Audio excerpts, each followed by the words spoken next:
Alrighty, we're about to get started.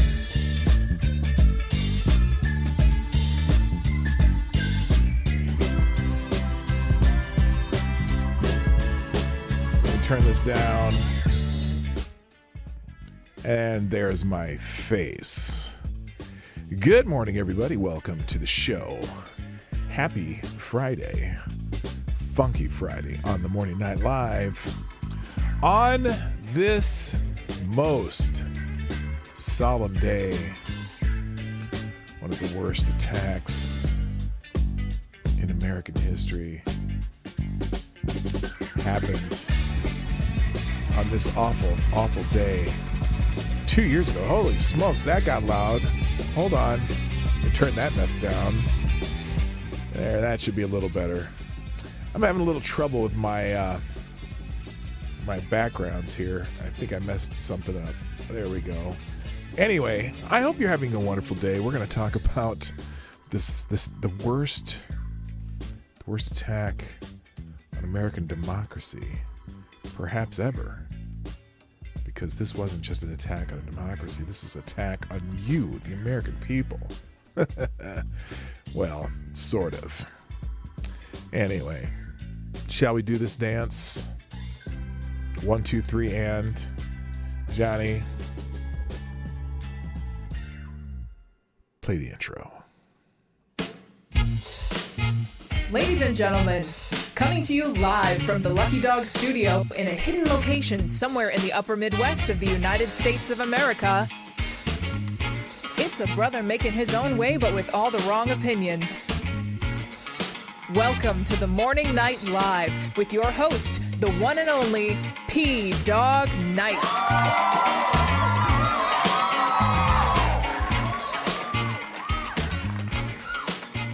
Yes, shall we? Hello there. Good morning, everyone. Welcome to the Morning Night Live. I'm your host, Marty, also known as P-Dog Knight on the internet. And welcome back to the P-Dog Knight channel. Happy Friday, Funky Friday on this January 6th, 2023. Yes, a day that lives in the minds of some people who just need to get a life. I'm just saying. Look, January 6, 2021 was a shit show. And I'm not denying that. I'm sorry. I'm trying to clean up this thing that's supposed to be there. Let's see if that's better. Did that work? Yeah, there we go. Now it looks normal. It was a bad day, but I think the hype behind it certainly has a political bend that perhaps maybe people are overdoing just a tiny bit. The insurrection was, it was a riot, and some knuckleheads took it too far. But remember, this riot, this insurrection lasted for a total of about 5 hours. Now, I'm not really sure if you've watched any kind of military coups in other countries, other countries, or anything that of this nature, but they certainly have been more. It probably took longer. They lasted longer than 5 hours because this insurrection. When everyone left the building within 5 hours and just went home and went their merry way, I've never seen anything like this. Nobody arrested, I've really arrested a few people who got in scuffles with police, but I just never seen an insurrection where everyone walks in, looks around, takes some selfies, and some did some stupid shit, but mostly just took around, and then they all go home, and then months later they get arrested, and they're still waiting for their trial. Most are waiting for their trials. Almost 1,000 people, nothing burned, nothing really damaged. So they broke some windows and messed up some doors and stuff, and someone stole a laptop. But no one got shot. No one, remember they said, "Oh, hang Mike Pence." But even that was like the guillotine was fake, or not the guillotine, hangman's noose. It was fake. It wasn't even a real one. So they couldn't have done that. And of course, Alexandria Ocasio-Cortez almost lost her life. But that's a whole nother story because she was in a whole nother building where no one even went anywhere near. But it was just, I'm just saying. And today we're going to be hearing about the whole day about the worst attack on democracy since the Civil War. And it's not even close. There have been okay, I'm going to calm down. I got to calm down. That's what we're going to talk about today. We're talking about that and then some of the other nonsense that's going on in Washington and we'll leave it at that. But until we do that, I just want to say good morning to everybody. By the way, I didn't even tell you the programming note. I did not even tell you the programming note yesterday. Yesterday I said I had a programming note. Something that we're doing next week. That's extra special. At least, well, I don't know. It's extra special. It's special because I'm doing it at a different time, but it's still part of the show because I'm actually doing an extra episode because I'm doing a makeup episode, and that will be on Wednesday of next week, 4:00 Eastern, 3:00 Central. I'm having none other than the strip mall lawyer. Nick Recato will be on the show. We're doing a special show, 4:00 Eastern, Wednesday. Whatever Wednesday is. Is that the 13th maybe? No, the 12th. What's Wednesday? Let me get my calendar out here. I don't even know what. I know it's that day. It's the Wednesday. Oh, no, Wednesday's the 11th. Wednesday 11th, Nick Recato will be here. We're going to talk about some YouTube fuckery, and we're going to talk about some... we're going to talk about cheerleading. Seriously, I'm not kidding. We're going to talk about cheerleading. We're going to talk about how nice Minnesota people are. And we're going to talk about YouTube and the strike system and the copyright system. And maybe some other things that are happening in the news. We haven't really decided what we're going to talk about yet. This would have been more appropriate way back in July when I first asked him, when we were both suspended from YouTube at the same time. But that doesn't matter. Nick is a great guy, and he's consented to come on my show, and I'm very excited about that. So that's what we're going to be doing next Wednesday. And then next Friday, I just realized this morning that next Friday will be the 4th anniversary of this show. This show will have existed for 4 full years next Friday. So I'm excited about that too. So I'm going to have a special show for that too. And it might go longer than the normal show. I'm going to see, I might have to cancel my normal afternoon gig next Friday just to make that an extra special show. I'm going to bring on a bunch of people that day. Okay. So that's that. And then let's see, February, what is it? February. Let me give you a date here. Then on February, wait a minute. 1, 2, 3, 4, 5. February 10th, Friday, February 10th, we'll be celebrating the 1000th episode of the Morning Night Live. So I got a lot of special stuff coming up. So I just want to put those on the calendar. We're excited of those things happening.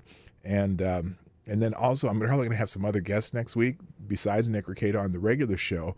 I'm really going to do a whole bunch of stuff this next couple weeks, because it's a special. These next 5 weeks are special to me. Really want to try to get people signing up to be subscribers on the show. We'll try to get hit that 10,000 within the next 5 weeks. I think Nick will help a little bit because he's got a very loyal following. Hopefully, if some of them people will subscribe, and also I wanted to get 1,000 people on Rumble. That might be the easier one actually, because the number of guests I'm going to have over the next week, we might be able to get that 1,000 mark on Rumble, which would be really, really cool. So anyway, let's say good morning. Hi, how are y'all doing today? It's Friday. We're going into the weekend. It's time to, well, for some people who don't work on weekends, it's time to just chill and relax or do something cool. If anyone's doing something cool in the week this weekend, let me know. You can drop that in the chat. I'd love to hear about it. Yes, I was a cheerleader in college. I was one of the, at the time, back in the 80s, I was one of the top partner stunners. Something went wrong. Please try What the hell is that? Shut up, Siri. What the hell are you talking about? Shut up, Siri. No, I don't know. What? Jeez, every once in a while, Siri just pops up for no reason. Yeah, I was one of the top partner stoners in the country. You throw the girls up and you catch them with one hand or you catch them this hand, whatever. I was one of the best at that in the country. I was among, there's 40 or 50 guys that were just all among the tops. And I got to do a lot of cool things because of that. I like to do a lot of like all-star college squad demos and shit like that. It was a lot of fun. But I want to talk to Nick about that because Nick looks like with his nose and his skinny shoulders, if you look at his profile, he looks like a question mark. Although he's been making fun of himself because he's been getting fat, so maybe he's looked like his profile is more like a 5 months pregnant question mark. But whatever, I'm just gonna ask him about that because I'm fascinated. I think I know where he went to school too. Anyway, if we're gonna talk about that'd be just because I think it's funny, and then we'll go on farther from that and talk about some serious stuff too. Anyway, first over the chat, over on Rumble. If you're not subscribed to me on Rumble, please subscribe both on Rumble and YouTube and Odyssey. I'm P-Dog Knight on all three of them, but I'm not streaming on Odyssey yet. I'm working on that. It's such a pain in the ass. I wish that Rumble and Odyssey had static stream keys that you could just set your stream key like YouTube. You set a stream key and it's your stream key until you change it. Every day on Rumble, I have to put in the stream key. It's kind of annoying, but that's why I only stream on 2 platforms. But if I have one of those occasions, which happens time to time, that I am not able to stream on YouTube, it is a good idea for you to be subscribed to me at Rumble. So please do that at your convenience. Now, over on Rumble, first in chat today is Advocatus Diabli, who gets the bell. Good morning, sir. Also, good morning, Mike Savage, Blarg, Simon Wolfwood, and Jay Pylon. Welcome to the show over on Rumble. On YouTube, first in the chat today was Mr. Simon Wolfwood, who gets the bell. And also, good morning to Trippy Liberty, Advocatus Diablis, Mike Savage, Blarg. Also, Black Hebrew Israelite. That's right. Natasha Kayleen from Yoto Temp Nation. Good morning, HP Lovecraft. James PFP, what's up? Nice to have you back. Good morning, Hig and Cindy. I'm sure she's in the background somewhere there. Also, good morning to, now I'm scrolling now. Somnambule Nation's in the house. Jay Pylon's over on YouTube also. Zombie Teddy's here. Good morning, sir. Jaeger Pony, my favorite Canadians in the house. Good morning, Unacceptable Views. Another one of my favorite Canadians. Also, good morning to, let's see, am I out of people? Green Badger Outdoors. Hello, sir. And D.I. Freighter Watcher, what's up? And Dad Wasteland, who says 4 more years, 4 more years. You know what? That could happen. I'd like to make this my 4 more years rather than my noon gig. If I could get rid of the noon gig, if I could make YouTube work a little harder for me, I could get rid of the noon gig and maybe make this a 2-hour show or a 3-hour show. But we'll see. We're getting there. As the slow and steady growth has been pretty good, and it helps a lot. Okay. Also, good morning to Rotten Corpse is in the house. Rod Line, what's up? Nice to see you back, sir. And I think I got everybody so far. So there you go. All right. And John. Now, I don't know which John this is. But thank you, John, for sponsoring the show. John, you are the new Streamlabs Superstar sponsor of the day. Dropping a big bullet in the tip jar who says, wait a minute. What?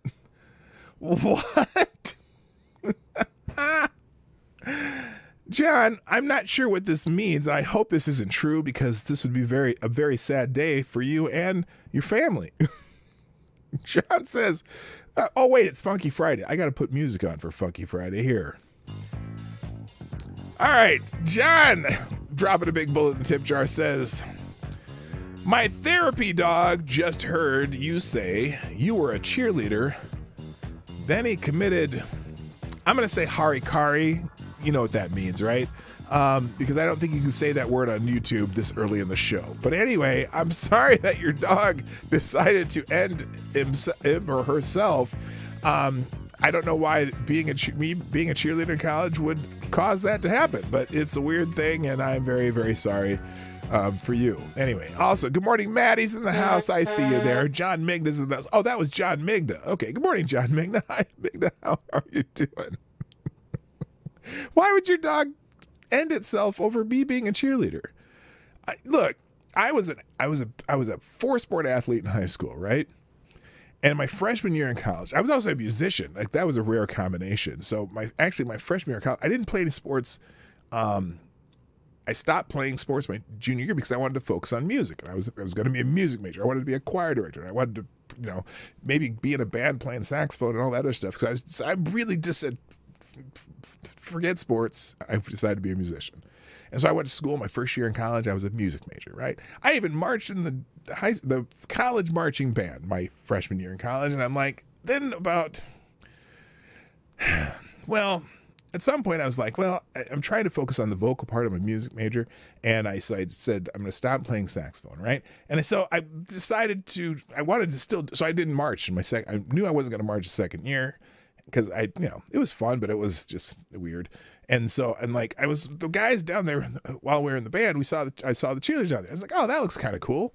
And then for whatever reason, one of the cheerleaders, the female cheerleaders, came to me one day and said, hey, have you ever thought of trying out for cheerleading? I'm like, because I was always yelling and making a lot of noise in the stands during the football games. She said, you ever thought about being a cheerleader? I'm like, well, yeah, I don't know. It looks kind of fun. And so somehow this gal convinced me to come try out for cheerleading, and I made it. My first try, going to my sophomore year in college, and I'm like, I didn't really. I mean, I knew that it probably took a lot of strength and stamina, whatever, to be one. But I was like, I didn't realize, how difficult it was. But the one thing is when they started to teach me partner stunts, this, throwing the girls in the air and stuff, I was really good at it. Just, I'm a big guy. I was strong. I had, I had power. I didn't have a lot of strength, but I had power. There's a difference between strength and power, right? And so I got really good at it. And, the first year we went to this cheerleading camp out in Blacksburg, Virginia Tech University.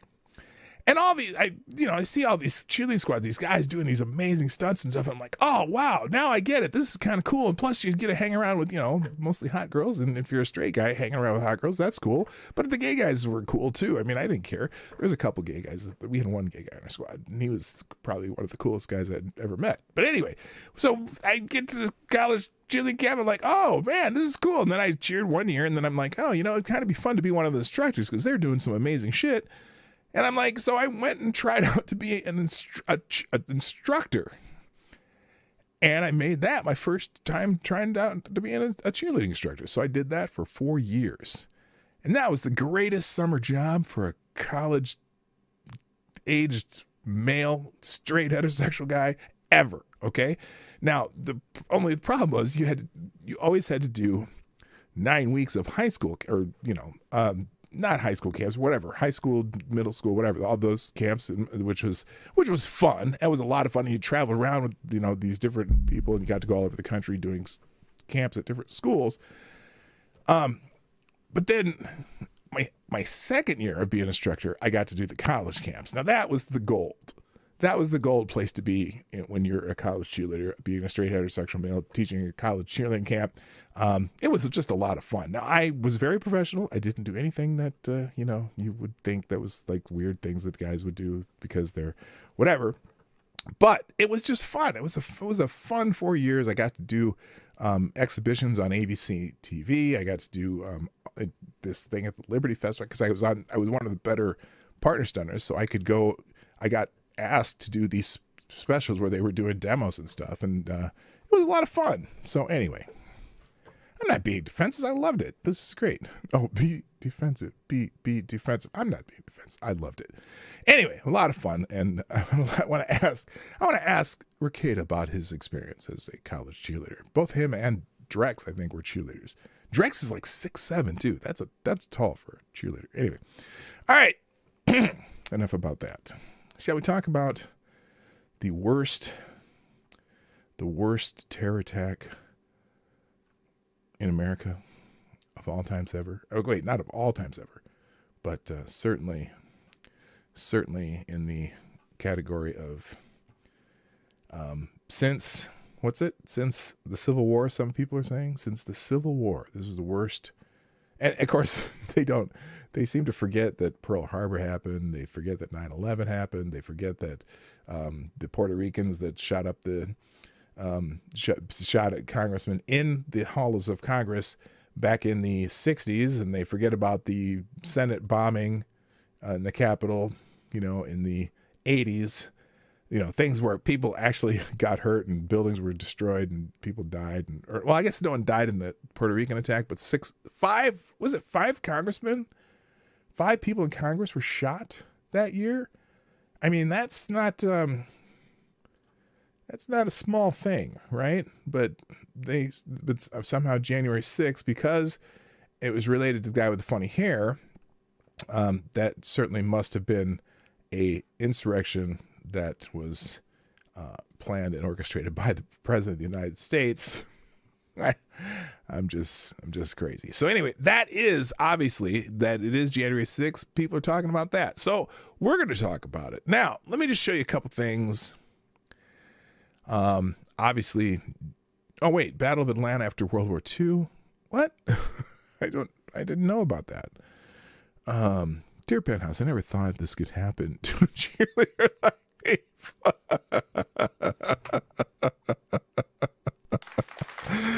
Oh, James.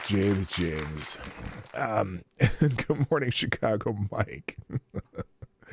Anyway, all right. So let's get into the topics today. I actually have some time today. I can spend 20 minutes babbling and still have time for the show. So anyway, it's hilarious. So anyway, obviously today, as you would expect on Twitter, January 6th is trending. And boy, there is a lot of people talking about it. I should probably not scroll this first. I should always check first. And I'm going to show you some of the things that I thought were more interesting that people tweeted out today from my perspective, because I believe that January 6th, oh my God, oh Lord. I just got a donation from Jason Voorhees. Isn't Jason the one is that the chainsaw guy? No, that's the Halloween guy, right? Jason Voorhees. I'm pretty sure that's Halloween. I loved horror films when I was younger too. The slasher flicks, I always thought they were the greatest. Texas Chainsaw Massacre and Halloween and Nightmare on Elm Street and all those kind of things. What was the other one? Friday the 13th. Oh, Jason Voorhees is Friday the 13th, right? Ty Alexander's in the house. Hello, sir. Jason Voorhees is Friday the 13th. Anyway, I just got a donation from Jason Voorhees. Suspiciously written in the vernacular of John Migda. But anyway, he said, thank you, Jason Voorhees, which says, you did Minecraft with the girls while you were at camp. I'm disappointed. I don't know what that means. There could be many interpretations of that. I'm not really 100% sure, but no, I did not Minecraft any of the girls at the camps. I did date a cheerleader from the University of Iowa once, though. Not date. I said went out a few times with a cheerleader from University of Iowa, and I became very good friends with many of these people. In fact, I have lasting friendships with the people I used to work with over the summers. Anyway, all right, January 6th. That's the topic of the day, and like I said, there's a lot. This thing reset a little bit here. Let me go all the way to the top here. Holy smokes. So there's a lot of people complaining about why some of the people involved with January 6th that they think are involved with January 6th are not in jail. And there's a lot of people talking about how maybe January 6th was not the worst event in the history of all times ever. Now, I did notice, by the way, if you didn't notice my thumbnail, here, let me go back to the pre-intro part. If you didn't notice my thumbnail, this was probably one of the funniest, I don't know if funniest, but most coherent takes on it, showing all the damage to the Capitol, because that's the way they're talking about it. Now, I think this is from a movie. Is this from which movie? Or no, it's from a TV series, I think. But anyway, But yeah, it's America's worst 5 hours because I've never heard of an insurrection that only lasted 5 hours. I mean, that's worse. You know, Viagra could possibly last longer than 5 hours. And no, it was the January 6th Viagra. But anyway, lots of people are saying, so here's an example. This is a good example of what we're hearing today on Twitter and probably in the news. In fact, this is going to be all over the media today. CNN, MSNBC, ABC, NBC, what's the other one? CBS.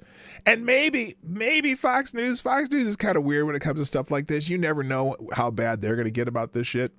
But they're going to make this the worst day ever. So here's someone named Poe Murray who says, 2 years ago today, Trump sent a mob of violent armed insurrectionists to the Capitol to stop the certification of Joe Biden's election.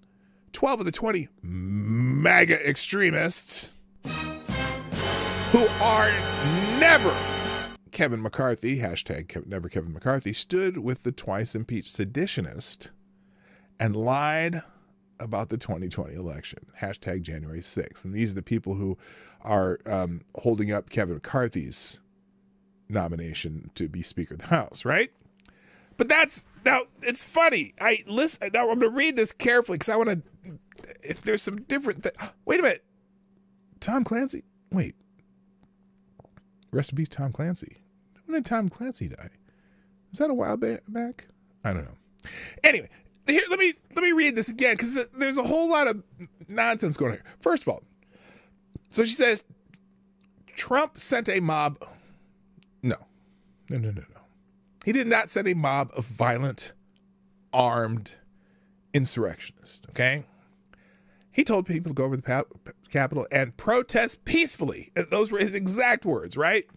But there was a group of people who were there at the Capitol before Trump was even done speaking who breached the perimeter that they had set off, right? Led by a man who seems to have no connection to January 6th at all, even though he said, we need to go into the Capitol. That guy, you know who that guy is, right? say his name. Raps.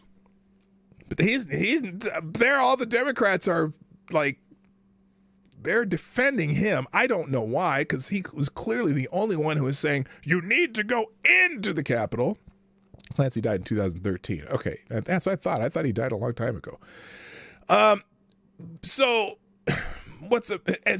the guy that he said a violent armed, a mob of violent armed insurrectionists. Okay, armed is also one of those words that they keep saying when nobody was armed. Yes, they did find a car somewhere in Washington, D.C. that had some guns in it, but no one was carrying arms, aka weapons of pew-pew variety, on the Capitol that day. They might, I think there was one person that they actually took a firearm from, but that firearm never came out during the so-called insurrection. And so they're, no. And then to the Capitol to stop the certification of Joe Biden's election. Now, did they go there to stop the certification or to postpone the certification to finish some of the one pending lawsuit that was still there? At least that seemed to be the purpose. Tex AG, what up, 007? Nice to see you. And then she says, then she's talking about the 12 or 20 MAGA extremists, whatever, blah, blah, blah. The MAGA extremists. Don't care. Now, here's another one. 2 years have passed, and I'm still in disbelief that this occurred in modern history, and the people who committed this atrocity were given a slap on the wrist. Really? Slap on the wrist? Have you been following the cases of the people who went there and what they did and what they've been charged with and what some of them pled and plea deals guilty for and why they're in prison for non-violent acts? Now, some of the knuckleheads who did violent acts, yeah, maybe they should be in jail. But holy moly. Then this is the pictures, okay? Now, here's something I want to say about these pictures, which is interesting. Let's go full screen here, please. Why am I asking someone else to do it? So you look at this, all this smoke right here. Do you know what that smoke is from? That smoke is from the police. throwing flashbangs into the crowd. Notice that there's nobody up here yet. This is before anyone went up here, because they were down here protesting, right? And the police start throwing flashbangs into this area of people who were just up there, down there protesting. Now, that doesn't make any sense, but yes, so that's that picture. Let's look at this picture now. Now, I don't know who this shit. I hate these rebel flags, but I think that's a state flag of some state, because that's not a full stars and bars flag. But yes, people were on these places protesting. Now, the idea that you've never seen protesters do anything like this, I have examples coming up. But these pictures, okay, what does this picture show you? That people were there protesting? Come on, I'm sorry. It was, okay, yes, people were there protesting. Okay, just like people were protesting at the Supreme Court, just like people were protesting at the White House a couple years back from this. I'm not sure. Okay, yes, they were protesting. Now, some did more than others, all right? Oh, Jesus. I don't know what that is. Now, these are the people who clash with the police. That's not good. Obviously, these people probably should be in trouble and get sentences like they should. Okay, I'm not even knocking that. However, let's talk about this after I do a couple of these super chats real quick. Oh, by the way, sedition is also trending. Okay, and Brian Sicknick, the guy who died later of an aneurysm, is trending because they say that he was killed, right? But anyway, let me go to these super chats real quick because I want to keep up on them. Thank you. Wait a minute, who's this? Thank you, Maddie, dropping a link into the tip jar. Greatly appreciate it. Who says, oh, wait, I'm sorry. We need music. The great selfie insurrection of 2021. I remember that day mainly because people won't quit talking about it. There were photos taken, videos in portrait format. Many people's souls were stolen that day. It was truly tragic. Yes, it certainly was. Thank you, Maddie, for sponsoring the show. Also, oh, good night. God, Dan Crenshaw is watching the show today.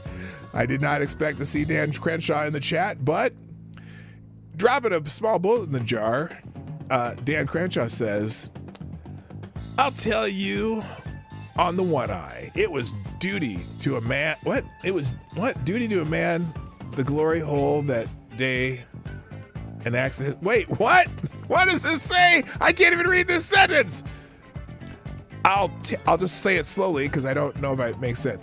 I'll tell you on the eye, it was my duty to man the glory hole that day, and accidents happened. Too much information, Dan.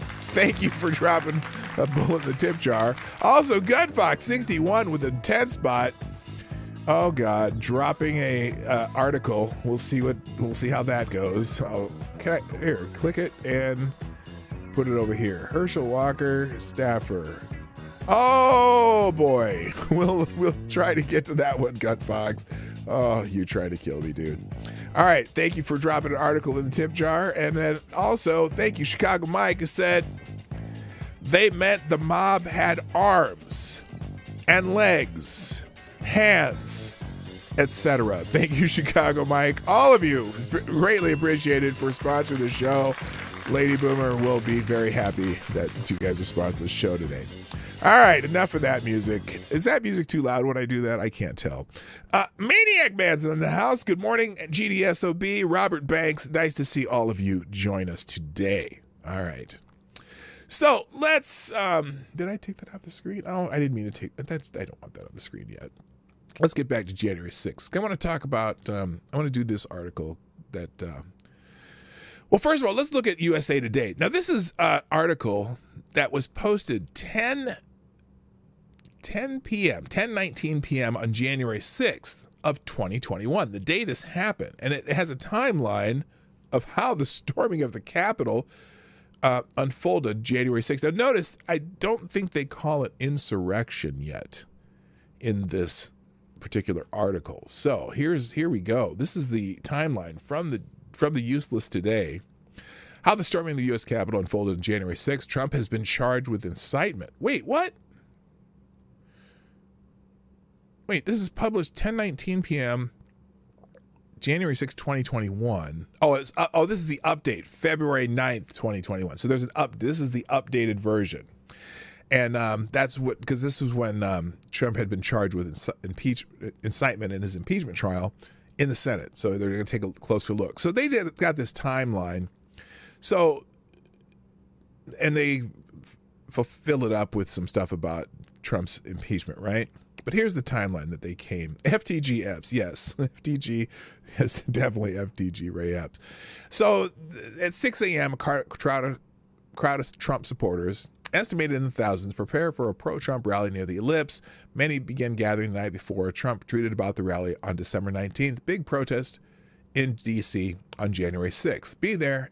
It will be wild. Now, it's funny because they are very, very selective with which words Trump used that day. And so they really wanted to emphasize the "it will be wild" part. Hello, T-Ball, what's up? Then at 11 a.m., Trump's Save America rally begins first with the president's sons, Eric and Donald Trump Jr., then his lawyer, Rudy Giuliani. Trump starts speaking about 11:50 a.m., speaks for more than an hour. At 12:15, now this is because they go back and forth in this timeline, but this is interesting because they say at 12:15, Trump tells the crowd to head to the Capitol and that, quote, "you'll never take back our country with weakness." Now they keep taking out these selective quotes because, and in fact, here, they never talk about how Trump says to go over to the Capitol and protest peacefully, which was his exact words, but that part always gets cut out. 1 p.m., lawmakers gather for a joint session of the House of Representatives. 1:10, around the end. Now they say around the end of his speech, Trump returns to the idea of fighting for the country and urges those assembled to walk to the Capitol. Now listen to this again. This is the quote they use. "We fight like hell, and if you don't fight like hell, you're not going to have a country anymore. So we're going to walk down Pennsylvania." I love Pennsylvania Avenue. "And we are going to the Capitol." Notice they leave again. They leave out the words "to protest peacefully." And then notice this is at 1 p.m. Now, if you're going to walk from the Ellipse to the Capitol, it's about a 45-minute walk, 30 to 45 minutes, depending on how fast you walk, right? So at 1:10, they see Trump's finishing up his speech, but then they also say at around the end of his speech, also at 1:10, rioters began grappling with police on the Capitol steps. Well, wait a minute. There's absolutely something missing here. If they immediately at 1:10, he's at the end of his speech, those people grappling with the police at the end of on the steps obviously weren't there to hear the speech because it's a half hour to 45-minute walk away. Not to be confused with the walkaway campaign. At 1:26 p.m., Capitol Police order evacuation of Library of Congress. Now, this is at 1 o'clock, 1:10. At 1:26, Capitol Police order evacuation of Library of Congress, Madison Building, and Cannon House Office Building and Independence Avenue across from the Capitol. Again, none of the people watching the speech would have been there yet. At 1:40 p.m., D.C. Mayor Muriel Bowser orders a citywide curfew starting at 6 p.m. Wednesday and ending at 6 a.m. Thursday. CNN reports district police are asking for more law enforcement. Did they get them? I don't know. I don't think they did. Now, this is interesting. At 1:46 p.m., now this would have been maybe some of the people from the Capitol who walked over from the Ellipse may have been starting to show up at the Capitol building, but the people fighting with the Capitol Police were already there for over a half hour, right? Representative Elaine Luria, Democrat of Virginia, tweets she's being evacuated after reports of a pipe bomb outside. Now, that's fascinating because the pipe bomb reports were actually at the DNC headquarters and RNC headquarters. But apparently the Congress people are hearing about pipe bombs in the Congress. So they're tweeting some misinformation, just so you know. Supporters of the president are trying to force their way into the Capitol, and I can hear what sounds like multiple gunshots. Again, the only gunshot that was fired that day was the guy who shot Ashley Babbitt.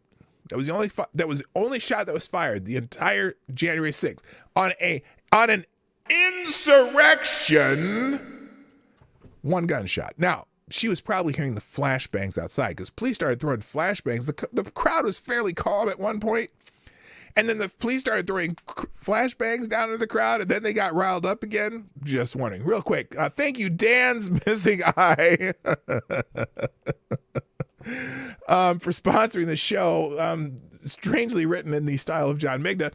Says, excuse me. Oh, I need music. I'm gonna get some new music because that music is getting old and stale. Let's try some new music. Let's try something hopeful and laid back. Here we go.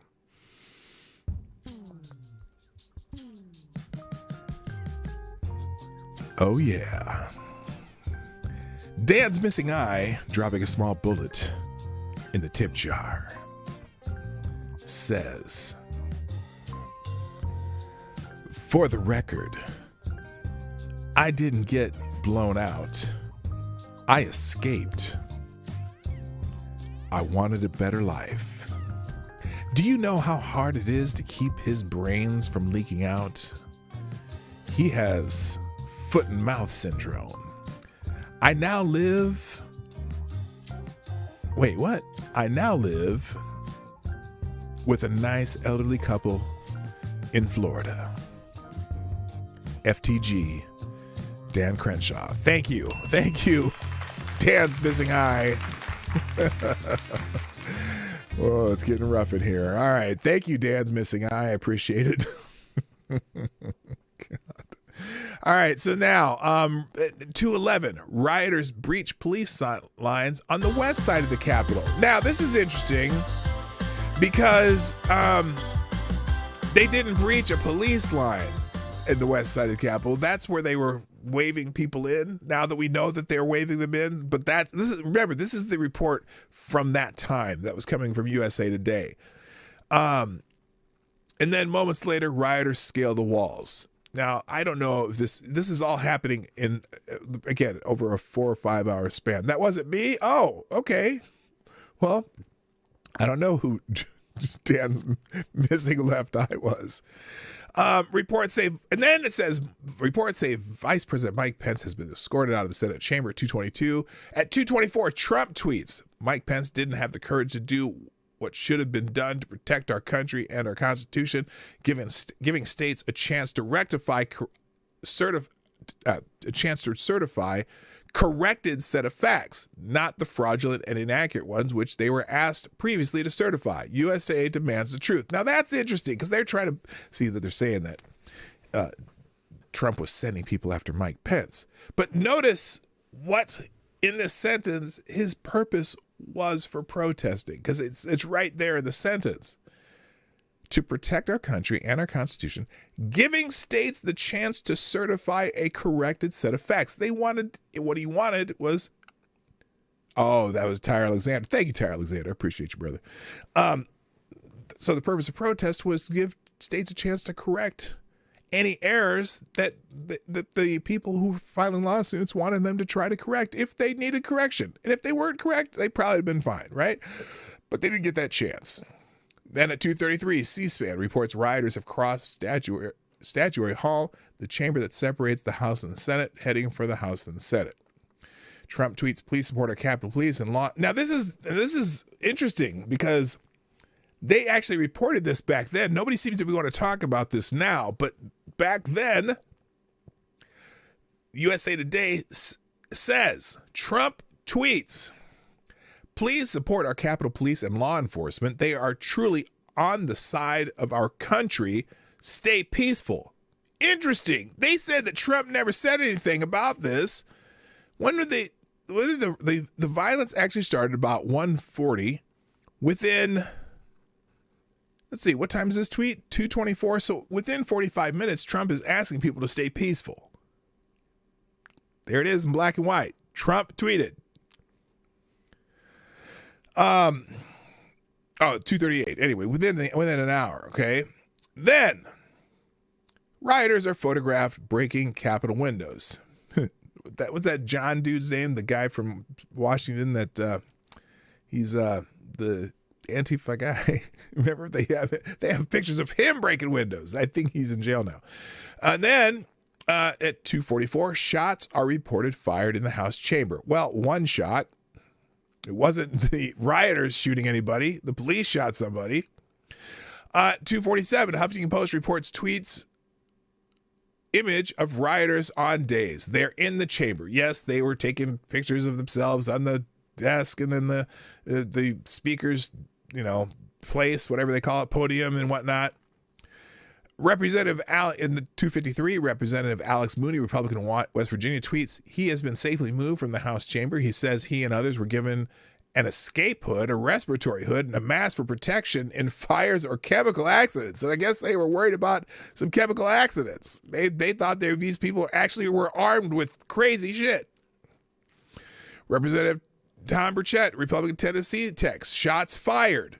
Okay, again, probably that one shot they heard of Ashley Babbitt being ended. Rioters are photographed on the Senate floor. So, yep, there's one in there with a camera taking pictures. Trump tweets. Now, again, here's another one that you never hear him talk about this one. Trump tweets at 3:13. So, again, roughly 30 minutes later, the tweet when he said, stay peaceful, he tweets again. I am asking for everyone at the U.S. Capitol to remain peaceful. No violence, exclamation point. Remember, we, Capitol, are the party of law and order. Respect the law and our great men and women in blue. Thank you. Another time when he's asking the protesters to be peaceful because he knows they pay attention to his tweets. Real quick, thank you, John Magna, dropping another small bullet in the tip jar. Appreciate it. Who says, Joe.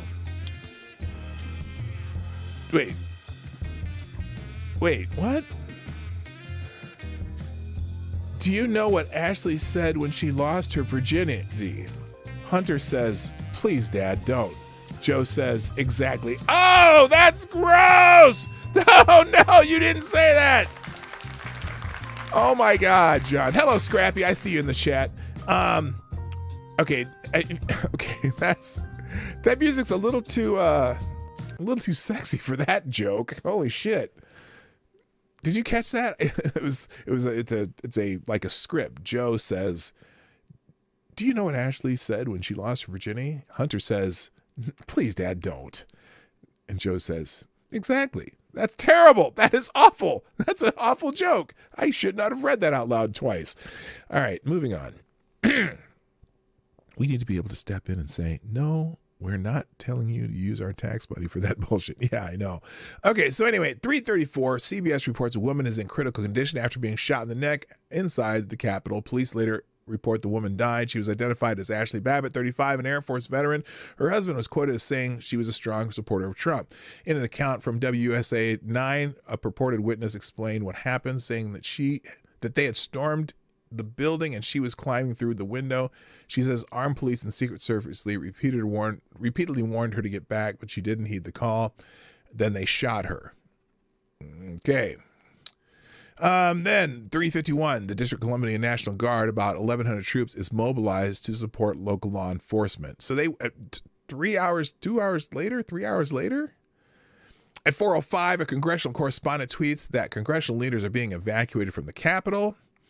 And then this one, Trump, in a tweeted video lasting over a minute, this is at 4:17 p.m., Trump says in part, now they don't say everything. I know your pain. I know you're hurt. We had an election that was stolen from us. It was a landslide election and everybody knows it, especially the other side. But you have to go home now. We have to have peace. We have to have law and order. So go home. We love you. You're very special. I know how you feel, but go home and go home in peace. Now, some of Trump's tweets addressing the riot were deleted. Remember? The old Twitter deleted some of those tweets. Remember the ones that were like, be peaceful? Twitter then bans the president from tweeting for 12 hours. Twitter first froze the tweets and wouldn't allow comments or retweets. Then the ban was imposed. And then at 8:00 p.m., Congress reconvenes to resume counting the Electoral College votes. So this insurrection lasted roughly 5 hours. Everyone left basically without any force to force them to leave. The police finally just said, "Hey, y'all got to go," and they started leaving, right? And so the entire deal went from Congress was supposed to do this at 1:10, 1 o'clock, something like that. 7 hours later, they went back to their business and finished certifying the election results. So the greatest insurrection that caused this. Congress reconvened 7 hours later.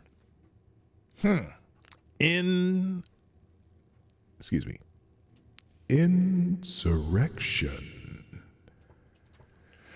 All right, now let's go into this article by Julie Kelly, because she has a short little ditty here regarding the day, January 6th, a day that will live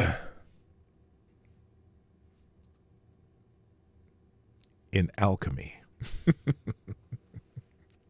In a feat of political source, I'll just read the article. I won't do the preview. A few weeks before Christmas, federal authorities arrested a Washington state couple for their participation in the Capitol protest on January 6, 2021. The FBI investigated Scott and Holly Christensen for more than 14 months. Agents interrogated coworkers, scoured social media accounts, reviewed hours of security video from inside the Capitol building and body cam footage from law enforcement, and issued a search warrant to confirm the couple's whereabouts that day.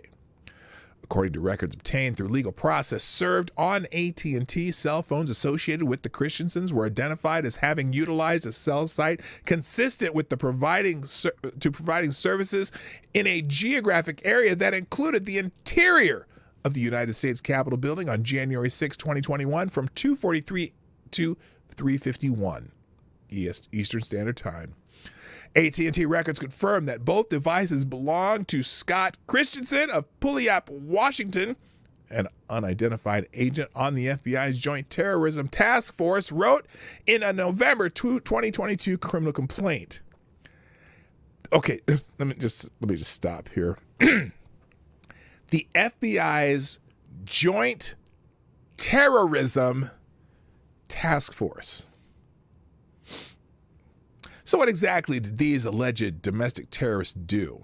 Well, they entered the Capitol through open doors as police officers stood by. Carrying no weapons, the couple took photos inside the rotunda and wandered through some hallways. Surveillance videos show Holly Christensen talking to a Capitol police officer, not being arrested by a Capitol police officer, just chatting. At another point, Scott Christensen chatted with a D.C. Metro police officer, a conversation captured on body-worn camera. Police led the pair toward an exit door about 45 minutes later without arresting them. For that uneventful jaunt through a public building that posed a threat to no one, the Christensens will now be destroyed by the Department of Justice, the federal court system, and the news media. Although both were charged with non-violent misdemeanors, the same four offenses that represented the overwhelming majority of charges, journalists dishonestly portrayed the couple as traitors to their country. Quote, Washington state couple faced January 6th insurrection charges. An Associated Press headline blared on December 12th, which of course is music to the ears of the Biden regime. 2 years after the events of January 6th, the Justice Department is preparing to accelerate its retaliatory destructive manhunt for Trump supporters. More than 950 people have been arrested and charged so far, a figure expected to at least double by the time the dust settles. Last year, U.S. Attorney for the District of Columbia, Matthew Graves, the Biden appointee handling every January 6th case, hinted that the total number of defendants could reach 2,000 people. The newly appointed head of the FBI's Washington, D.C. field office warned this week the agency's work on January 6 cases will continue for months and years to come. Attorney General Merrick Garland released a statement to commemorate the second anniversary of the, quote, attack on the Capitol. With similar sentiment, our work is far from over, Garland said, boasting how the prosecution continues to move forward at an unprecedented speed and scale. And why shouldn't it? After all, 18 GOP senators voted to pass the $1.7 trillion omnibus bill last month, which included $3.5 billion raise for the Justice Department, millions of which will be spent on hiring more government lawyers to prosecute January 6 cases. The FBI won a $570 million boost, bringing the Bureau's total annual budget to more than $11 billion. Nothing like feeding the wolves that are eating your herd.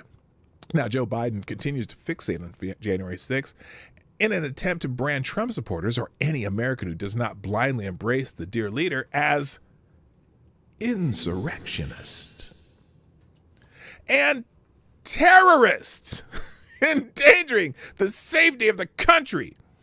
To honor the second anniversary of January 6th, Biden will make remarks and hand out presidential citizen medals to individuals who have gave televised performances before the January 6th Select Committee.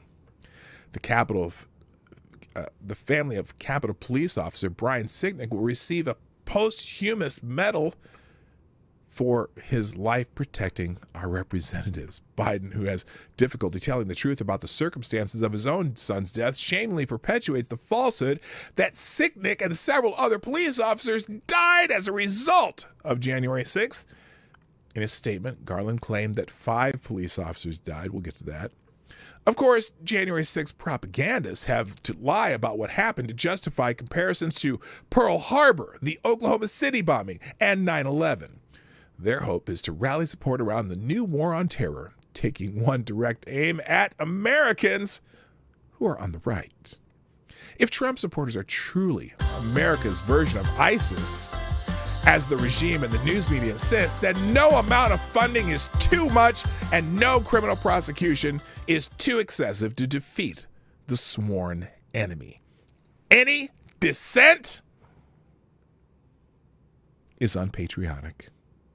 It's a feat of political sorcery, fueled by lies, cover-ups, and careerism, not entirely unlike the first war on terror, to transform an unruly 4-hour protest into an act of domestic terror. American families, such as the Christiansens, are merely collateral damage along the way. I had to read that whole thing because it's so spot on. Real quick, thank you, John. Another small bullet in the tip jar. Time to find some new music, though. Hang on. Let's try this one.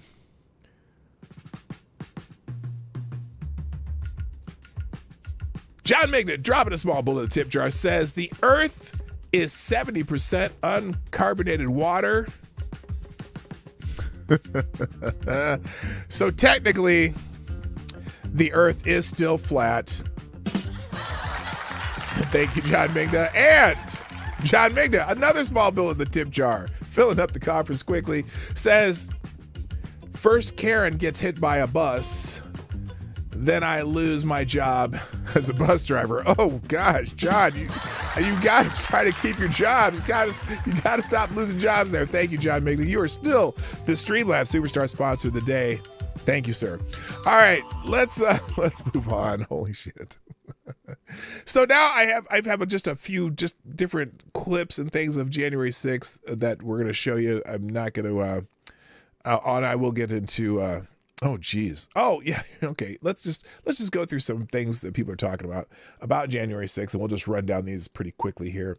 So this is the first one. Now this is a proud Trump hater, and they posted this video, and I'll explain the video in a minute, but they said, remember that 1 year ago this happened and not one of them is in jail. Now, I want to see if you can figure out what's wrong with the video they posted here, because it's very interesting what they just... Cannon Hotep's in the house. How you doing, man? Also, good morning, TC. Good to see you. Or did I already say hi to TC? I don't know. You're here. You're here. You're queer. Get used to it. Okay, I didn't mean that. All right, let me tell you, just tell me what's wrong with this video that they posted under this title. The title is Reminder that 1 year ago this happened and not one of them is in jail. Now, look at the video they posted, because there's something about it that you must know. Okay, so that's Kimberly Guilfoyle, whatever the hell her name is, Down Jr.'s girlfriend. And they're watching video, right? Okay, and so the implication here is that this is the insurrection happening, right? The people are rioting the Capitol supposedly, and that these people are just there dancing and enjoying themselves, okay? Anyone know what's wrong? Oh, I didn't even show you the damn video. It would help if I showed the damn thing. Here you go. Let's try it. I'll start it over. So here it is again. Let's start over. Sorry about that. Okay, so yeah, she's got a big head. I never noticed how big her melon is. Anyway, so they're watching the screens, right? Yeah, this is, oh, I can get in trouble for this music, can't I? I can't get in trouble with that, can't I? So anyway, yeah, I'll get a copyright strike for the music. Not a strike, I'll get a claim. They'll try to claim it, and I'll just say this. I can fight this one easy. Anyway, so this is the video. They're showing them looking at screens, right? And the problem is, and a lot of people have used this video saying, oh, Trump was watching the insurrection. They were dancing and having fun all the time during the insurrection. Y'all realize that this video that they put a clip here for is, this is before Trump even went on stage. This is prior to the rally. But this person's trying to make it look like, oh, they're watching people, fight with police officers and having a good old time. So that's a flat out lie, okay? That's a flat out lie. All right, let's move on. Oh, before I do that, let's do the chats here. Thank you, John Migna, dropping another deuce in the trip jar, who says, safe and effective isn't a lie. It's two lies. Oh, wait a minute. That isn't even a joke. That's like the truth. You get a spot on bell for that one. And also, thank you, Chicago Mike, dropping a big bullet in the tip jar. Says to, oh, wait, music. I got to find better music. Hang on. Let's try this one. Dr. Khan, old school funk, happy and laid back. Let's try this one. Okay, that sounds good. Thank you, Chicago Mike, who says, today's show is brought to you by January 6th, a day that will live in infamy. Oops. I mean, that's December 7th. Anyway, it's close enough. All right. Thank you, John. Chicago Mike. Appreciate you. And John Magda. Thanks to both of you. Stop the music. All right. Moving on. Next tweet. Oh, by the way, and again, this video clip they put on here, this is before even the rally began. Okay. This is not them dancing to people, having, whatever, fighting with police at the Capitol. Next one. The FBI has failed to capture the only confirmed terrorist of January 6th. Now, that is true. He's referring to this tweet by Julie Kelly, who wrote that last article. 2 years ago tonight, some rando allegedly set pipe bombs outside DNC and RNC headquarters. Kamala Harris, who's never been asked about it, was reportedly at the DNC when the devices are found. Let's commemorate one of the FBI's biggest failures. Now, she puts this FBI notice on here from January 4th, 2023, just a couple days ago. FBI Washington Field Office, ATF Washington Field Office, and Metropolitan Police Department raised reward for information about Capitol Hill pipe bomber to $500,000. What's interesting about this is there were some people, some private citizens who were putting out a reward for this same pipe bomber, and they got their reward up to $100,000 just like a few days ago. And so all of a sudden on January 4th, the FBI raises theirs to $500,000. Anyway, here it is. Those three offices have raised the reward to $500,000 for information leading to the arrest of a suspect who placed pipe bombs near the headquarters of the Republican National Committee and the Democratic National Committee in Washington, D.C. on January 2021. 2 years into the investigation, identifying the perpetrator of this attempted attack remains a priority of the FBI, ATF, MPD, and the U.S. Capitol Police. The suspect placed pipe bombs on Capitol Hill neighborhood near the Republican National Committee headquarters and the Democratic National Committee headquarters. For 2 years, a dedicated... Now, this is amazing. They haven't figured out who this is, right? To date, For 2 years, a dedicated team of FBI agents, analysts, and law enforcement partners have been tirelessly reviewing evidence and digital media related to the case, said David Sundberg, assistant director in charge of the FBI Washington field office. To date, the FBI and our partners have conducted approximately 1,000 interviews, visited more than 1,200 residences and businesses, collected more than 39,000 video files, and assessed nearly 500 tips. Now, it's the funny thing about this, there's a whole lot of people out there claiming that this is Marjorie Taylor Greene because apparently the sock and shoe combination is similar to something she wore one time, right? Here's the problem. They know exactly where Marjorie Taylor Greene was that entire day.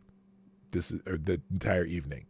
It's not her. Stop pretending it was her. Stop saying it was MTG. It wasn't MTG. I'm not telling my audience that. I'm telling those assholes who keep saying that. But anyway, and then they go on some blah, blah, blah. So anyway, but they've raised their reward to $500,000 after some citizens did something, one-upped them. Thank you, Ken and Hotep. Thank you for dropping a deuce in the tip jar via YouTube Super Chat. Who says, oh, wait, music. Ken and Hotep says, happy Janteenth. Grift and Grill. Yes, thank you, Canada Hotep. Appreciate it, sir. Good to have you drop by. By the way, just a reminder. Oh, let me go back to my programming reminder since the music's on. Let me just put my face back up here. Just a program reminder. 1 week from today, I'm going to be celebrating 4 years of the Morning Night Live. We're going to do a special show. I'm going to invite a whole bunch of guests on. And a reminder also, on Wednesday, the 11th of January, Nick Recato will be a guest on the show on a special edition at 4 p.m. Eastern Wednesday. And then finally, the second week of February 10th, we'll be celebrating the 1,000th episode of the Morning Night Live. That's going to be an extravaganza, I promise. I'm starting to work on that now. So please, reminder, next week, 4 years, Wednesday, Nick Recato. And finally, February 10th, 1,000 episodes of the Morning Night Live. So be there, be square, and all that stuff. All right, stop that music. We got to get going because now I'm running out of time. All right, Jeff Overturf, I see you, brother. I see you there. Welcome. All right, guessing the pipe bomber is just as cunning as the folks that robbed Seth Rich. Yeah, you know, it's funny. Did they stop looking for the guy that killed Seth Rich? You know, yeah. Isn't that the truth? Thank you, 007. I got to put the music back on. Well, I got to find some new music for 007. Here we go. Yeah, dropping a big bullet in the tip jar. 007 says, may January 6th forever live in memory. Memory. I see what you did there. Thank you, 007. And that is also spot on. All right, shall I continue here? By the way, the Morning Night Live is brought to you by you, the viewers of the Morning Night Live. I see 30-some people in here and 25 likes. Somebody didn't do it yet, so hit that like button. Share the stream. If you're watching on replay, put a comment in the comment section. And 24 hours a day, pdognight.live. You can sponsor this show just like a bunch of people have done already today. All right. Moving on. Where was I here? I was on this one. Which one was I on here? More January. Okay, we got the FBI. Let's move on. Might not get through all these today. All right, here we go. Back to what people are saying on Twitter about January 6th. Here's a good one. January 6th Twittergate. This January 6th, remember, Twitter shut down the account of a sitting U.S. president at the direction of the FBI, DHS, and DNI, whatever that is. Because his message didn't fit the narrative they wanted to sell. Yes, remember, at 1:38 p.m., he said, please support our Capitol Police and law enforcement. They are truly on the side of the country. Stay peaceful. This was like before everything got really crazy. And then that was like right. In fact, he just finished his speech. And he tweeted that because he saw what was going on almost immediately after he finished his speech when they figured out what was going on there. Then, at 2:13, he asked again, I'm asking for everyone at the U.S. Capitol to remain peaceful. No violence. Remember, we are the party of law and order. Respect the law and our great men and women in blue. So, funny. they don't want to tell you about that anymore. Don't want to hear it. All right, moving on. Also, we got, this guy. Who knows? Who's this guy? Anyone know who this guy is? Funny, this guy is the one who's not in trouble, and yet he kept talking like this. Tomorrow, we need to go into the Capitol. Yeah. Into the Capitol. Peacefully. Oh,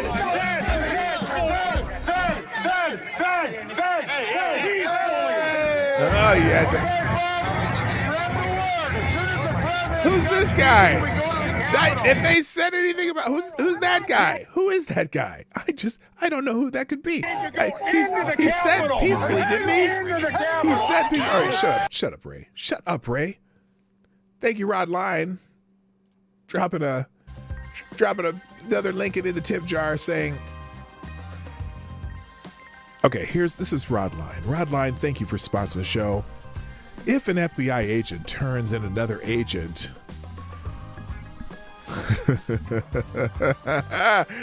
oh, wait a minute. I gotta gather myself because that made me laugh.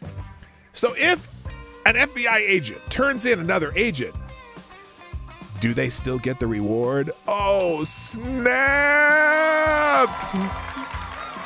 Hello, Just Cause. What's up? Welcome to the show. First time seeing you in the chat. I'm glad you're here. Welcome to the show. I hope you come back again.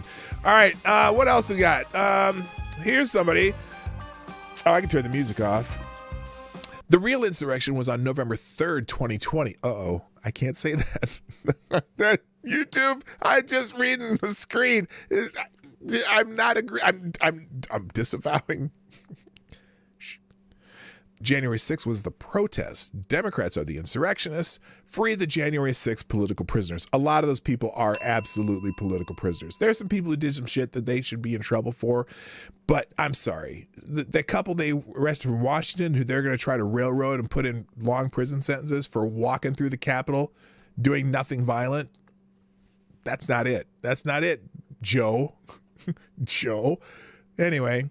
Now here's another one. Here's a video. This is the January 6th. This is January 6th. People calmly walking into the Capitol and police calmly walking out.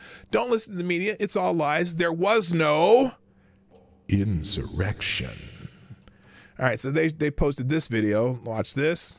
You'll notice on the left side of this group here, watch the Capitol Police just walking by them. Yep, then these guys just casually walking by. Boy, this certainly looks like an insurrection, doesn't it? I mean, they're staying in the ropes. They're not bothering. Some guys over here taking pictures. The Capitol Police just walked right by them. Nothing, right? Watch them move. Okay, so anyway. Let's see. Next, this is... Chuck Schumer. Never forget about this, though, because Chuck Schumer must have had something else on his mind. Wait a minute. Chuck Schumer had something else on his mind when he was talking about this. Incited the erection. And then let's see. Remember the real insurrection, January 6th, BLM and Antifa did on the White House injuring Secret Service. Oh yeah, remember this was not January 6th. This was a couple years earlier. Remember when they were they set fire to one of the guard shacks at the White House and they set the church on fire and the president had to be taken down into a bunker. Have they had a committee on that one yet? Because they actually tried to go after the president of the United States. Hello, Jethro Hetero, by the way. So yeah, no one wants to talk about that anymore either. I mean, they actually they were attacking Secret Service agents and shit. Anyway. Here's one. November 7th, 1983, a group of Democrats exploded a bomb in the United States Capitol building. The explosion tore through the second floor of the Capitol's north wing. 3 Democrats were convicted and sentenced to lengthy prison terms for conspiracy against the United States. The last day Democratic President Bill Clinton was in office, he commuted their sentences and released them. Now, on January 6, 2021, unarmed people took selfies in the Capitol building, and Democrats now call that an insurrection. Now, to be fair, to be fair, there were some people who were fighting with police after police threw flashbangs at them, but whatever. I mean, and again, anyone who committed violence that day, I have no problem if they get charged with the violence they caused. But there's certainly, especially, I don't know if you saw this. There was an article the other day. So there's a guy in Portland, for example. Remember when they had that almost a month-long siege on the federal building in Portland, the federal building, the federal courthouse? And one of the guys who had one of those, high-powered lasers, those laser pointers that they use, I don't know what they use them for, but he was using it and he was pointing it in the eyes of the federal agents who were clashing with the whatever you call those idiots. And he actually damaged one of the officer's eyes. So he was arrested for assault with this laser pointer thing, right? Just the other day, that guy was sentenced. He was found guilty, and he was sentenced. And you know what his sentence was? Actually permanently damaged the eyesight of a federal agent using that laser pointer, right? He was sentenced to time served and a $25 administrative fee. You know what his time served was? He spent 2 days in jail. And they let him out on bail. 2 days. 2 freaking days. Did actual permanent damage to a federal officer who was protecting the building. Time served. You know those grandmas? There's a couple of those grandmas that got, who were conned into taking a plea deal, and they got 12 months in jail. Huh. Interesting. Very interesting. All right, I'm going to keep moving here. Oh, now what's in the house? How you doing? Hey, P-Dog. Lots of people on that side of the aisle incite liberal insurrections. Okay, we went there again. So, very good. Very good. All right, let's see. I'm almost out of time. Okay, let's see. Now this one, Politico Puerto Rican says, January 6th was insane, was it not? Oh, he has some January 6th footage that was actually, maybe there was some actual fire than January 6th. Let's see what's it got. Wait a minute. This doesn't look like January 6th. That is, oh no, it's not, that's in New York City.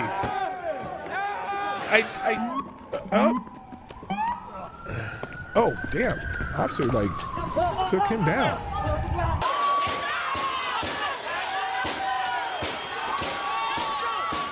This doesn't look familiar. They're trashing a police car. They're setting shit on fire. They're putting a mattress in the middle of the thing, breaking into the bake shop. Hey, they're breaking into, come on. Get out of Moisha's bakery there, man. You're just, okay. Yes, this is only going up in one, or it's louder on one side, apparently. If you're wondering.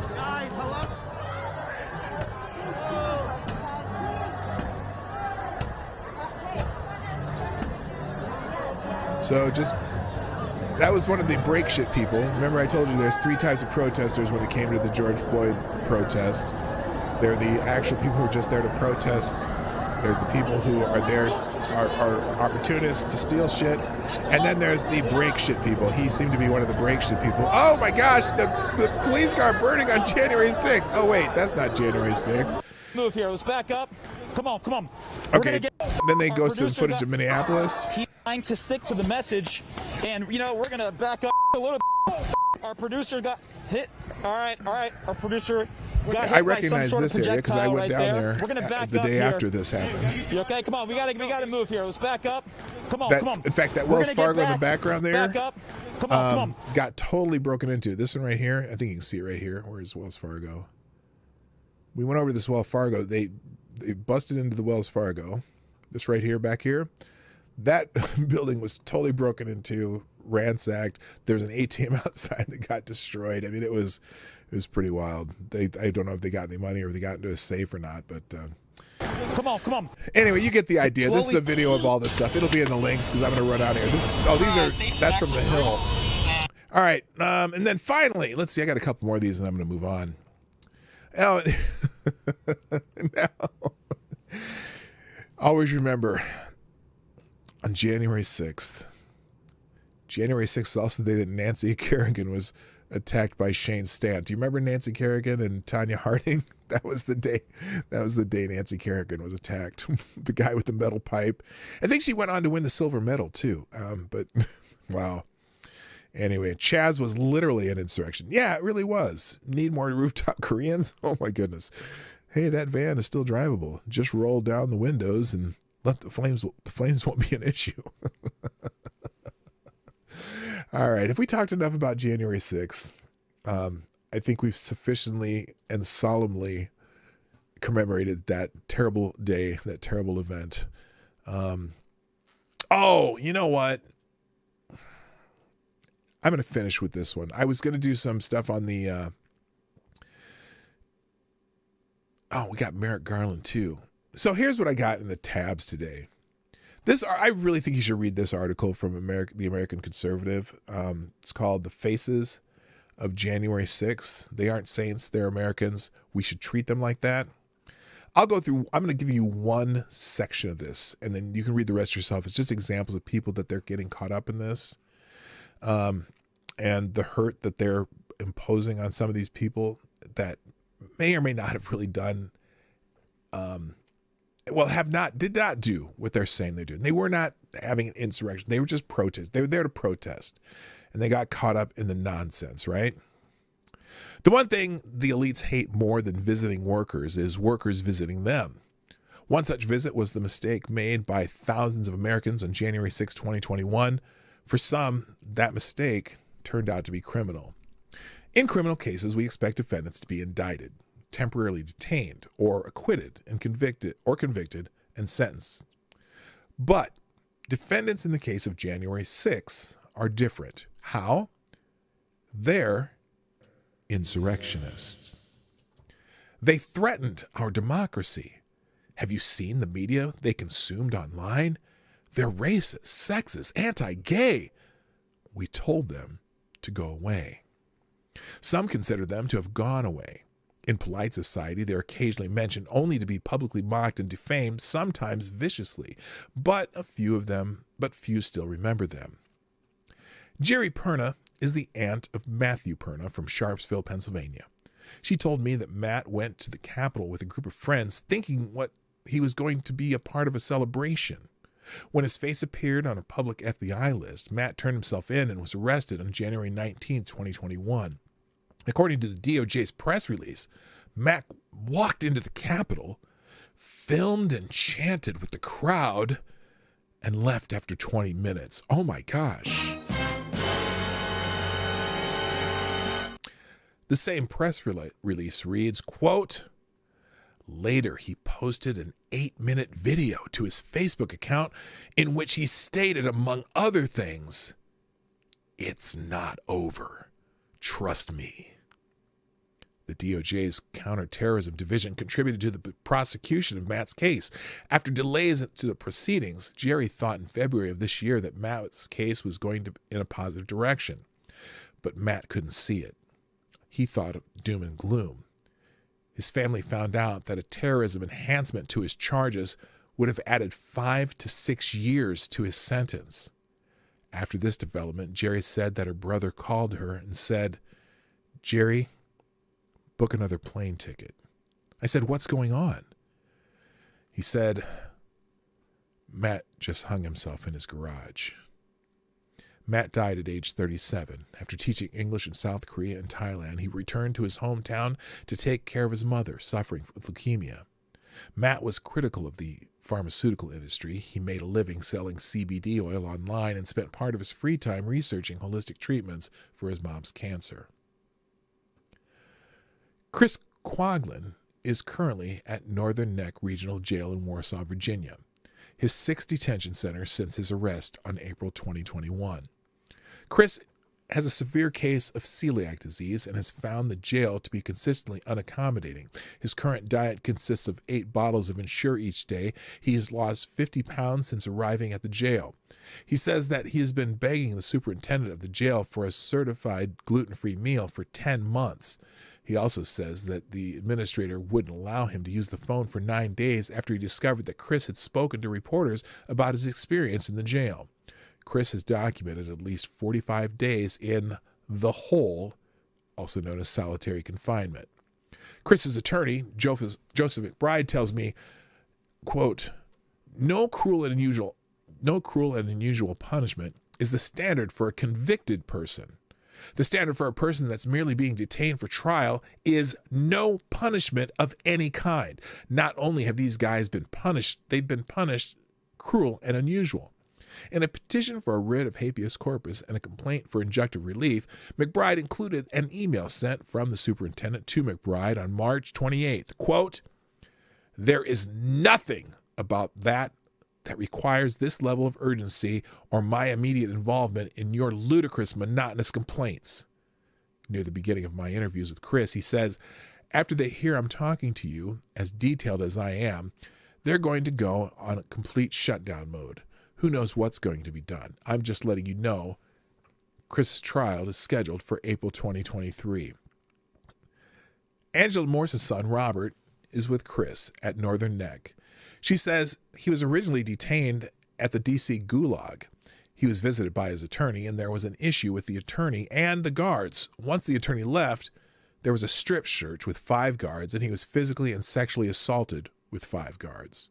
We were in court the next day, and he was moved to Northern Neck. Robert was arrested in June 2021 and has not yet been sentenced. Judge Trevor McFadden found Robert guilty after he agreed to a stipulated statement of facts in August 2022. In other words, facts written by the attorneys. During a call he made to a group of January 6 families and advocates in D.C., Robert said, quote, I am an airborne ranger, a Penn State grad, a high school history teacher, and since June 11th, 2021, I have been an American political prisoner. I have continually oriented myself to utilize this chapter of incarceration to make self-improvement the outcome of this experience. I insist to envision that I am not in a 30 by 30 concrete box, but a university, a monastery, a redemptive chamber. Robert's sentencing was originally scheduled for January 6, 2023, a date that Angela said was concerning and has since been rescheduled to February 2023. Sharon Caldwell traveled to D.C. with her husband Thomas from their small dairy farm in Berryville, Virginia. Tom is a retired Navy lieutenant commander and a service-connected disabled veteran. The DOJ thought he was a commander in the Oath Keepers because members of the Oath Keepers had titles in their phone's contact information for Tom, a reference to his military rank. A D.C. jury found Tom not guilty of 3 of the 5 charges brought up against him.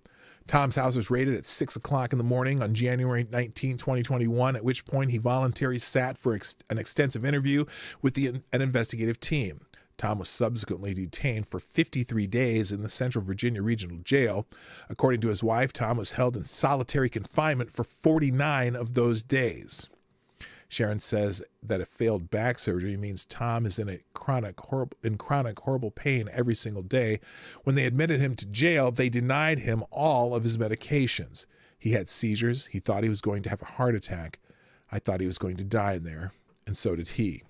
Sharon shared perspective on Tom's case in a uniquely cogent way that is worth quoting at length.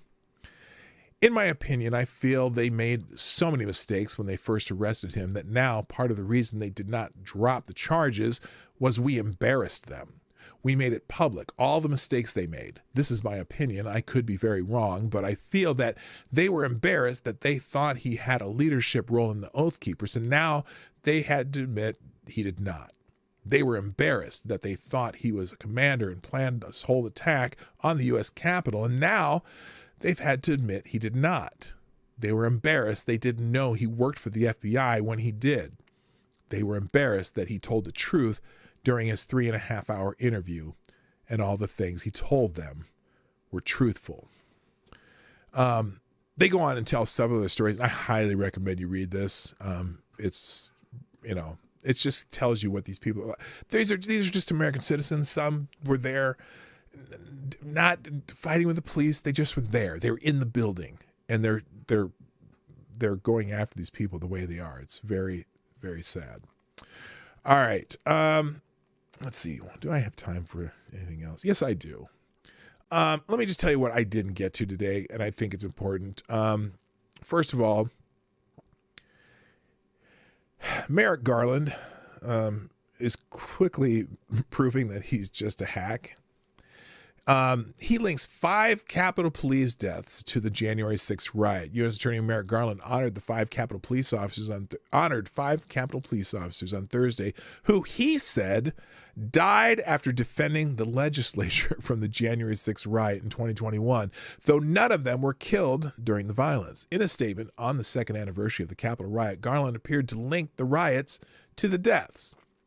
Quote, 2 years ago, the United States Capitol was attacked as lawmakers met to affirm the results of the presidential election. Perpetrators attacked police officers, targeted and assaulted members of the media. Did they? And interfered with a fundamental element of our democracy, the peaceful transfer of power from one administration to the next. That peaceful transfer of power happened on January 20th, 2021, as it was scheduled. Anyway. Since then, countless agents, investigators, prosecutors, analysts, and others across the Justice Department have participated in one of the largest, most complex, and most resource-intensive investigations in our history. I am extremely grateful for the dedication, professionalism, and integrity with which they have done this work. After reading that last one, I'm not so sure. This investigation has resulted in the arrest of more than 950 defendants for their alleged roles in the attack. Really? How many of those were actually attacking anything? Just curious. We have secured convictions for a wide range of criminal conduct on January 6th, as well as in the days and weeks leading up to the attack. Really? I haven't heard any of those yet. Our work is far from over. We will never forget the sacrifice of law enforcement officers who defended the members of Congress and others inside the Capitol that day, and we will never forget the 5 officers who responded selflessly on January 6th and who since have lost their lives. Unrelated to January 6th. Officer Brian Sicknick, Officer Howard Liebengood, Officer Jeffrey Smith, Officer Gunther Hashida, and Officer Kyle DeFreytag. The Justice Department remains committed to honoring them. We remain committed to ensuring the accountability for those criminally responsible for the January 6th assault on our democracy, and we remain committed to doing everything in our power to prevent this from ever happening again. Well, didn't do a whole lot to prevent it from happening then, considering you had assets in place. I wonder where they were on January 6th. Just curious. So anyway, they continue to say Officer Sicknick, who lay in state in the Capitol after his death, was found to have died from natural causes. And I think 3 of the 4 committed suicide. And the other one, I can't remember what he died from. Anyway, good morning, Legit Low Talker. Other things in the tabs today, his statement here, the actual Department of Justice text where he wrote that BS. This was Karen Boryashenko's video from the Lincoln Memorial on January 6th. Now look at these insurrectionists. This is awful. This is absolutely terrible. If you have young children, I think you should tell them to avert their eyes. This is probably the worst event of January 6th, 2021. Here it is. Look at these insurrectionists.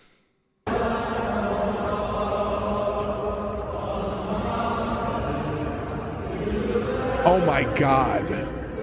They're singing. Oh wait, this is the Lincoln Memorial. Oh my gosh, they're singing are they singing a insurrectionist song? I mean, it has the word God in it. It must be an insurrectionist song. Oh, this is awful. This is awful. Oh my gosh, and not everyone can hit the high notes. I am so embarrassed.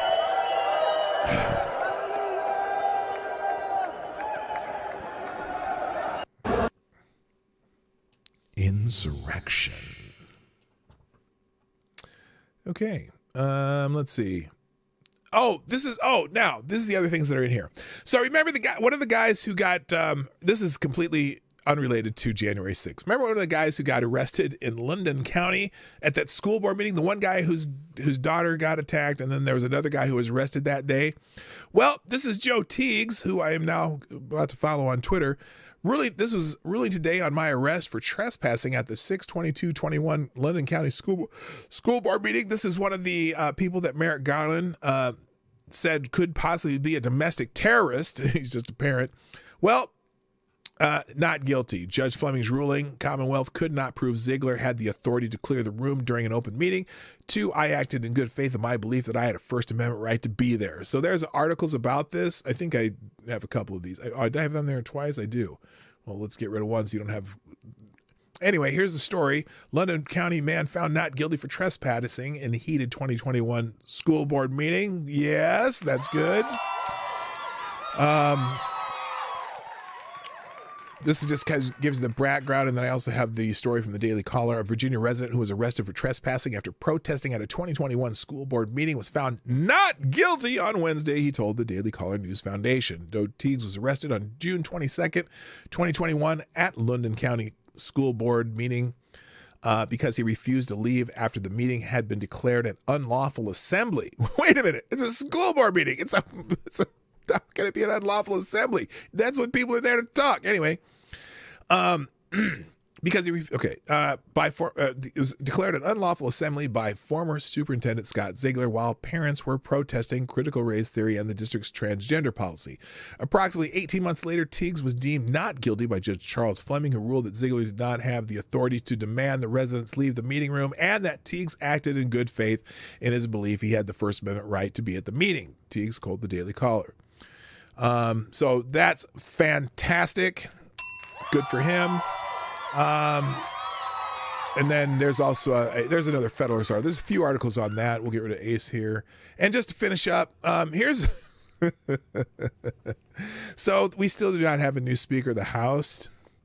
And here's some just hot takes on the fact that we don't have a Speaker of the House here. From Salon, that great journalistic endeavor. The Speaker fight may stoke terrorism.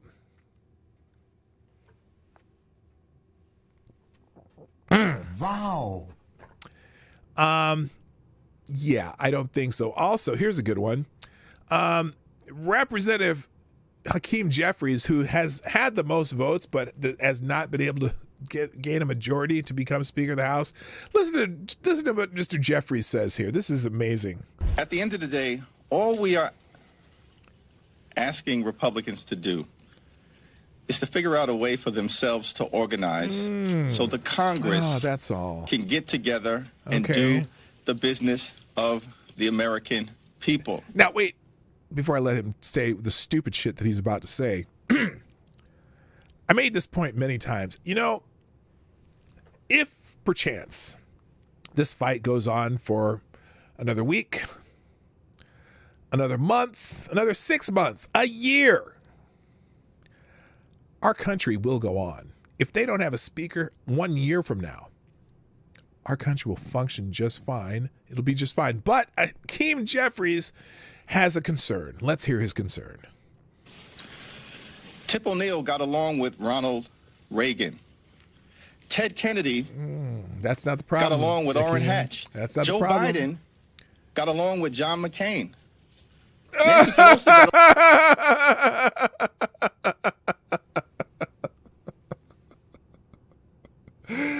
Oh my God! I forgot about that, but that's not the part. That's not the part why I saved this. This is wait. Here comes the part. Here it comes. Got along with John Boehner. Here it comes. Listen. Ruth Bader Ginsburg got along with Antonin Scalia. All we are asking is House Republicans to get along with each other. Oh, isn't that nice? So we can get about the business of the American people. Here we go. Listen. National security vulnerabilities. This is a dangerous moment. Really? For Americans and for the world. Because Congress is in session? Congress needs to organize. What? There are public health vulnerabilities. Really? It's one of the reasons why the Congress needs to organize. Public health vulnerabilities? Need to get their act together. What? At the end. What? Whoa, wait a minute. You realize, Congressman, that every other function of government's going to function without your sorry ass. The Congress used to adjourn for months and months at a time. What the bloody hell are you talking about? We could go another 10 years without you writing another piece of legislation other than funding whatever shits has already got on the books, and we would do just fine without you. I will do fine without you. We don't need your shit. so you can sit on it. That was the worst Journey imitation ever. Anyway, let's see. All right, so anyway, FTG Hakeem Jeffries. Let's see, what's this? Oh, I don't have time for this one. This is 4 minutes long, but Tucker did call out the GOP establishment for doing nothing to protect his son from being chemically. This is the story about that guy in Texas. I think we went through this. He does a story on that dude from Texas. His wife's a doctor, and the wife insists his son is transgender, a transgender girl named Luna. Anyway, Tucker Carlson went off on this last night, so you can watch that one on your own. Maybe I'll get a chance to do another day. And then finally, I already did the timeline of the storming the Capitol. We'll close that, and this is the one Gunfox sent me. Gunfox trying to kill me. Herschel Walker staffer Matt Schlapp groped my crotch. Oh my goodness.